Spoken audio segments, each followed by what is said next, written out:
Hello everyone, हाय। कैसे हैं आप सभी लोग? आशा करती हूँ आप सभी लोग स्वस्थ होंगे, मस्त होंगे, बढ़िया होंगे। तो चलो आओ आज के करंट अफेयर के सेशन की शुरुआत करते हैं और देखते हैं अपना फर्स्ट क्वेश्चन, अपनी फर्स्ट न्यूज़। ठीक है। Which state of India has launch दी सम्मान संजीवनी ऐप फॉर महिला एवं किशोरी सम्मान योजना। तो ये हरियाणा सरकार है, हरियाणा गवर्नमेंट है जिसने लॉन्च की है। कब लॉन्च की है? अभी कुछ दिन पहले 25 तारीख को ही की है, नेशनल गर्ल चाइल्ड डे पे। ठीक है, तब लॉन्च की है। हरियाणा की women and child development minister हैं श्रुति चौधरी जी, इन्होंने लॉन्च की है नेशनल गर्ल चाइल्ड डे पे। एंड महिला एवं किशोरी सम्मान योजना की बात करें तो इसमें सैनिटरी नैपकिन प्रोवाइड किए गए हैं टू बीपीएल, जो बिलो पावर्टी लाइन जो लोग बिलोंग करते हैं। ठीक है, जिनके पास एक कार्ड होता है, बेसिकली जो लोग बिलो पावर्टी लाइन में आते हैं उनको एक कार्ड दिया जाता है and they can avail the services using that card. Basically card को मेंशन करने का रीज़न ये था कि दैट, अब जैसे आप कैटेगरीज में आते हैं, जैसे एससी, जर्नल, ठीक है, जर्नल का तो कुछ नहीं होता, ओबीसी अगर आप कैटेगरी में हैं तो आपके पास सर्टिफिकेट होता है, similar with SC and ST, तो they also have a certificate and through that girls between or women between 10 to 45 of age can avail the scheme and they can have the access of sanitary napkins। जो जब हम ऐसे बात करते हैं तो हम नॉर्मली बहुत आसानी से बोल जाते हैं कि इतना तो सबके पास होता ही है, but it's not true. Ground level पे अगर हम किसी दिन उतर के देखें, चीज़ों को समझने की कोशिश करें, तो we will be able to understand more कि जो हमारे पास है, be it the access of phone, कुछ भी हो सकता है। ठीक है, वो ज़रूरी नहीं है हर किसी के पास है ही है, राइट। चल आगे बात करते हैं बेनिफिट्स की। तो ये जो बेनिफिट्स हैं वो आंगनवाड़ी सेंटर्स जो होते हैं वहाँ पे स्कूल्स में लड़कियों को बेसिकली नैपकिन्स प्रोवाइड किए जाएंगे and the app has been developed ताकि जो टाइमली डिलीवरी है सर्विसेज का, जो बेसिकली प्रोवाइड करना है सर्विसेज या बेनिफिट्स प्रोवाइड करने हैं, वो टाइमली दिए जा सकें।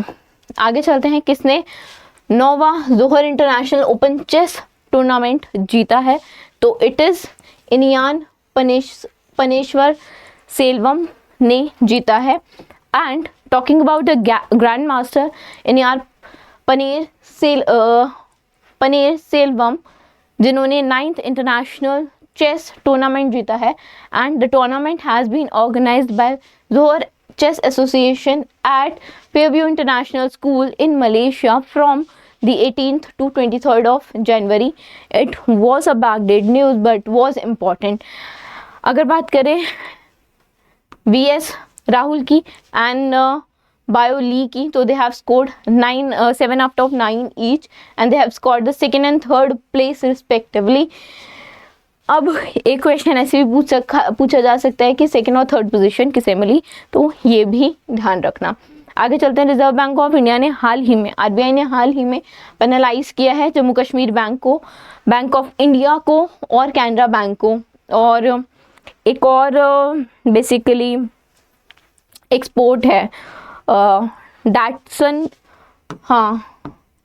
डेटसन एक्सपोर्ट है, उसको भी पेनलाइज किया है। 1 लाख रुपए आई थिंक पेनल्टी लगाई है। तो पेनल्टी जो कैनरा बैंक पे इम्पोज की गई है वो कितने करोड़ की है? तो वो 1.63 करोड़ की है।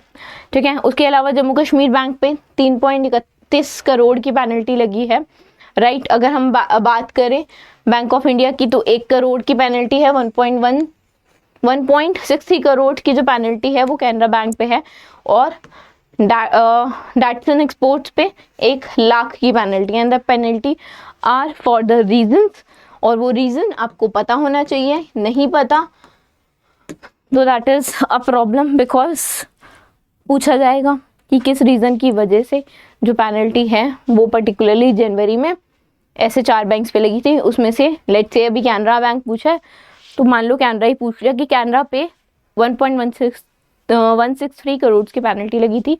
इन 5 में से कौन सा ऐसा रीज़न है जिसकी वजह से पेनल्टी लगी थी? ठीक है, तो you should know it, right.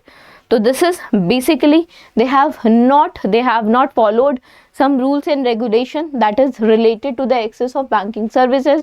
Basic जो saving deposit bank deposit accounts हैं, know your customer, loan, advances, इन सब रिस्ट्रिक्शंस, इन सब चीज़ों की वजह से they have not followed the rule, इस वजह से बेसिकली पेनल्टी लगी है, ठीक है। एंड अगर बात करें बैंक ऑफ इंडिया की तो बैंकिंग रेगुलेशन एक्ट के तहत नहीं चल रहे थे। अगर बात करें आपका कैनरा बैंक की तो ये भी priority sector lending, interest rate deposits पे और फाइनेंशियल इंक्लूजन एक्सेस जो होता है बैंकिंग सर्विस का, उससे रिलेटेड इश्यूज इनके साथ भी थे, राइट। अगर डायरेक्ट्स एंड एक्सपोर्ट्स की बात करें जो वेस्ट बंगाल का है, they have not followed the direction जो आरबीआई के द्वारा दी गई थी on managing risk and code of conduct of outsourcing financial services by the NBFC, so that's why they got the penalty of 1 lakh rupees. आगे चलते हैं। Which of the following organisation has form the priority sector lender association of India, ठीक है। तो ई spirit है जिसने basically form किया है। Indian software product industry round table, I, it's not E, actually it is I, ठीक है। iSpirit has formed the Priority Sector Lender Association of India, that is PSLAI, to focus on loans under the priority sector lending norms, and they are the key business verticals for the bank and the NBFCs, right। अगर PSLAI की बात करें तो it is formed as a Section 8 company, ये पता होना चाहिए, ठीक है। क्वेश्चन ऐसे भी पूछा जा सकता है। And it is headed by Priyashmita Guha जो चीफ एग्जीक्यूटिव ऑफिसर है and handling the board of director as well. उर्गो Capital, IIFL, fintechs like GetVantage, GetGrowth Capital और भी सारे हैं, they are the founding members of PSLAI, and PSLAI basically promote digital networks जैसे open credit enablement network है, DPI technology platform है, जैसे की टूल्स हैं बेसिकली प्रोडक्ट डेवलपमेंट के लिए, to be collaborated with network partners and financial institution to create innovative lending product. RBI regulation की अगर हम बात करें, as per RBI regulation bank जो है उन्हें मेंटेन करना पड़ेगा 40% of the adjusted net bank credit as the priority sector loan, right, and this annual disbursement has nearly gone to 64 trillions for to the MSMEs। आगे बात करें कौन सी organisation है जिसने लॉन्च किया सर्टिफिकेट ऑफ ओरिजिन 2.0 सिस्टम। अगर बात करें ऑर्गेनाइजेशन की तो it is directorate general of foreign trade, director general of foreign trade ने certificate of origin, certificate of origin 2.0 जो है वो लॉन्च किया है। And this basically does what? It is basically a significant upgrade to simplify the certificate process for the exports and enhance the trade efficiency। Trade efficiency को तो बढ़ाएगा ही बढ़ाएगा, जो सर्टिफिकेशन प्रोसेस होता है एक्सपोर्ट के लिए उसको भी बेटर करेगा। एक सामान को अगर आप एक कंट्री से दूसरी कंट्री में भेज रहे हैं, you need papers, you need currency transactions, you need many things. It's not like यहाँ से आपने दिल्ली से आपने कोई सामान उठा के पंजाब भेज दिया, it is across the border. और जब बात अक्रॉस द बॉर्डर की होती है तो बहुत सारी चीज़ें, सभी चीज़ें डिफरेंट होती हैं। तो जितनी भी डिफरेंट चीज़ें होती हैं, अब एक जोग्राफिकल रीजन में नहीं है, एक कंट्री में नहीं है, डिफरेंट कंट्री में है, रूल्स रेगुलेशन सब डिफरेंट होगा, ठीक है। बेसिकली सबको मैनेज करके, सबको देख के समझ के फिर ही आगे बढ़ा जाता है, right. It will offer several user friendly features, जैसे कि मल्टी यूज़र एक्सेस होगा और एक्सपोर्टर्स अनेबल होंगे, they can use the multi user interface. एक एक्सपोर्टर मल्टीपल टाइम्स बेसिकली एक से ज़्यादा लोग भी एक से ज़्यादा एक्सपोर्टर भी पर्टिकुलर ऑर्गेनाइजेशन के, या एक पर्टिकुलर जो एक्सपोर्टर है, एक पर्टिकुलर ऑर्गेनाइजेशन एक्सपोर्ट कर रही है, ठीक है, उसमें डिफरेंट लोग होंगे। They can also basically multi users, ठीक है, multiple users can access it. Support Aadhaar based e signing along with digital signatures. And अगर सर्टिफिकेट ओरिजिन की बात करें तो इंटरनेशनल ट्रेड में ये एक डॉक्यूमेंट है दैट सर्टिफाइज कि जो गुड्स हैं वो एक्सपोर्ट हो रहे हैं और वो किस कंट्री को बिलोंग करते हैं, जो एक्सपोर्ट हुए हैं बेसिकली गुड्स, ठीक है, किस country, in which country is golden triangle special economic zone located. Global triangle special economic zone की अगर हम बात करें तो लाओस, ठीक है, उसके बाद म्यांमार और आपका जो है थाईलैंड, ये 3 जो बेसिकली कंट्रीज हैं, they form a golden triangle special economic zone. ठीक है, अच्छा लाओस वहाँ लिखा हुआ था, म्यांमार एंड थाईलैंड। और ये ऐसे क्यों है इम्पॉर्टेंट, बेसिकली अगर हम बात करें वर्ल्ड पर्सपेक्टिव से तो ये ट्रायंगल बनता है, मैप पे जाओगे ये तीनों कंट्री एक ट्रायंगल बनाती हैं।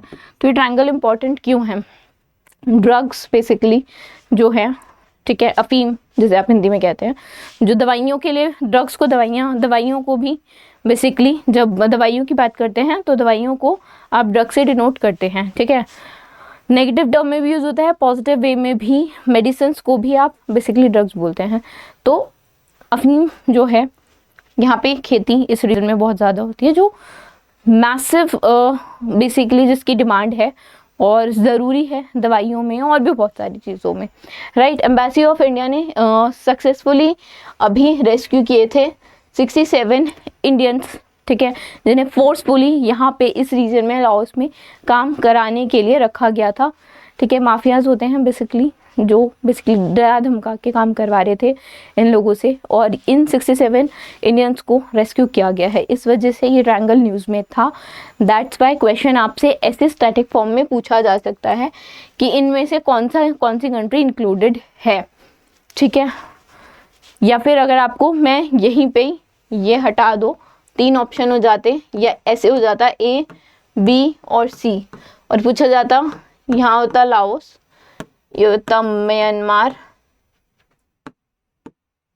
और ये लेट से थाईलैंड होता, और पूछा जाता ऑप्शन 1, 2, 3, 4, 5 इनमें से कौन सा इंक्लूडेड है, या लेट से एक D ऑप्शन भी होता इंडिया। ठीक है, तो उसमें होता 1, या फिर A और D है, सिर्फ D और C और B हैं, A, B और C हैं, B, C और D है, या ओनली D है, या फिर D और C है। ठीक है, तो ऐसे करके ऑप्शन डाल के आपसे पूछ लेते हैं, तो भी आपको तीनों कंट्रीज पता होनी चाहिए। ठीक है, 1, 2, 3 तीनों हैं, राइट। क्वेश्चन यार किसी भी फॉर्म में कैसे भी पूछा जा सकता है, कई बार तो पता चल जाता है क्योंकि मेंशन कर देते हैं, कई बार नहीं पता चलता कि कौन सी करंट न्यूज़ से स्टैटिक पूछ लिया। ठीक है, तो ये चीज़ ध्यान देने वाली होती है, और ऐसे क्वेश्चन अटेम्प्ट करने होते हैं आप लोगों को, ताकि पता चलता रहे कि क्या कैसे कब पूछ सकता है। 2025 में ही अभी किस गवर्नमेंट ने जो है वो लॉन्च किया है अधिरम्मा अथमया भरोसा स्कीम। तो तेलंगाना है, तेलंगाना गवर्नमेंट ने लॉन्च किया है to enhance the livelihood of those people जो बेसिकली डिपेंडेंट हैं लैंड पे विदाउट ओनिंग द लैंड। ठीक है, they are not owning the land but they are dependent on the land. Chief minister of Telangana A Revanth Reddy, इन्होंने introduce किए हैं बहुत सारी स्कीम, उसमें से ये एक स्कीम है अधिरम्मा अथिमया भरोसा। ठीक है, उसके अलावा 2 स्कीम और हैं, बात तीनों की करेंगे, एक करके करते हैं।